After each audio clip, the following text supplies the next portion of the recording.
你知道越南的养殖有多疯狂吗？饲养的场地也是他们精心规划出来的，以高密度的养殖方法为他们带来了丰厚的利润，不仅能减少养殖的场地，同时也加快了他们收成的速度。不光想出了在稻田里养殖到花虾，连价格不菲的黄鳝也是他们养殖的对象。仅靠这名技术就能让他们实现财富自由。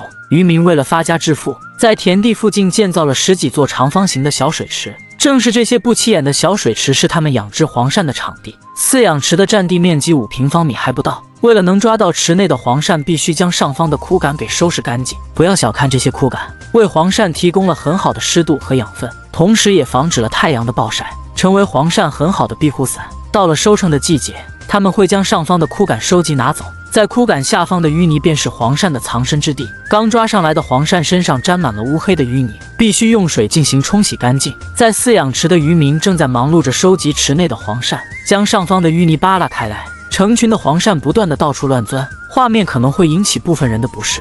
友情提示，请大家选择观看。饲养池是由水泥砖砌制而成的，所以黄鳝也无法从池内逃脱，只能任由渔民摆弄。几分钟不到就能收集一大篮筐。池内的淤泥非常浅，也是为了方便他们收集黄鳝。黄鳝还有其他别名，还可以叫鳝鱼、田鳝、田鳗或者无鳞公子。在稻田和池塘里饲养的黄鳝，不仅场地非常大，而且收集回来也是非常困难。所以他们想出用占地面积非常小的饲养池进行饲养，收取的时候也是非常方便。饲养出来的黄鳝体型还是挺不错的，基本上每条都能在1斤左右，而这里的黄鳝1斤就有500克。黄鳝非常喜欢在腐殖质淤泥中钻洞，渔民很好的利用黄鳝的习性进行饲养。这些枯杆是为黄鳝准备的，也是他们在稻田里收集回来的玉米秸秆。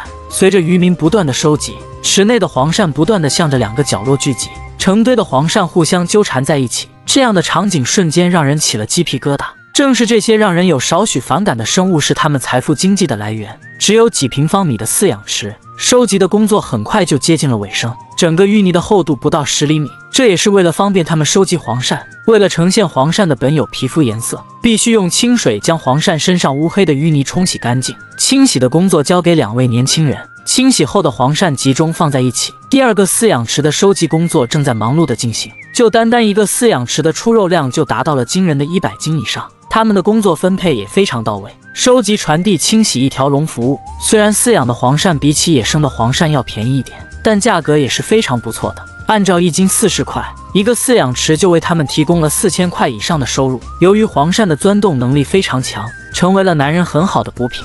虽然是人工饲养，但他们喂养的饲料都是活诱饵蚯蚓，所以他们饲养出来的黄鳝也是非常抢手，价格自然也不会低。10几分钟后，收集第2个饲养池黄鳝的工作也接近了尾声。抓黄鳝的工作也是非常刺激的，成堆的黄鳝让你抓得痛快。为了方便清洗工作，每抓上10条8条就开始用清水进行清洗，连清洗的工作也忙得不可开交。可见他们收集黄鳝的工作有多快。这归结于他们用小饲养池养殖黄鳝的密度非常高。清洗后的黄鳝暂时倒入装满水葫芦的临时搭建的水池里，这也是为了保持黄鳝的新鲜和活力，同时也是为了清洗黄鳝身上内外的淤泥和杂质。2个小时后，他们将池内的水葫芦捞起了来。这个池内所有的黄鳝正是他们收集2个饲养池的收获。他们总共收集了4个饲养池的黄鳝。此时的黄鳝看起来还是挺有活力的。老板会在一旁监督工人的工作。黄鳝的体型大小决定它们的价格。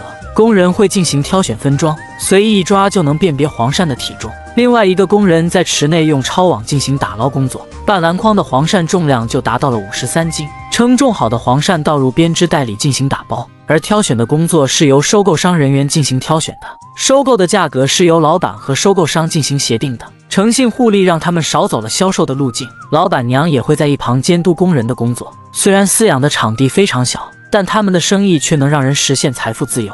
挑选和称重的工作由收购商进行，老板只能在一旁监督和查看。每一筐挑选出来的黄鳝都达到了50几斤，而老板是一位20出头的年轻小伙，年轻有头脑，让他成为村里的首富。最后一筐的重量也达到了48斤，而现在要对第2个临时水池内的黄鳝进行称重，2个池内的黄鳝重量竟然达到了253斤，实现了一个饲养池的产肉量达到了100斤以上。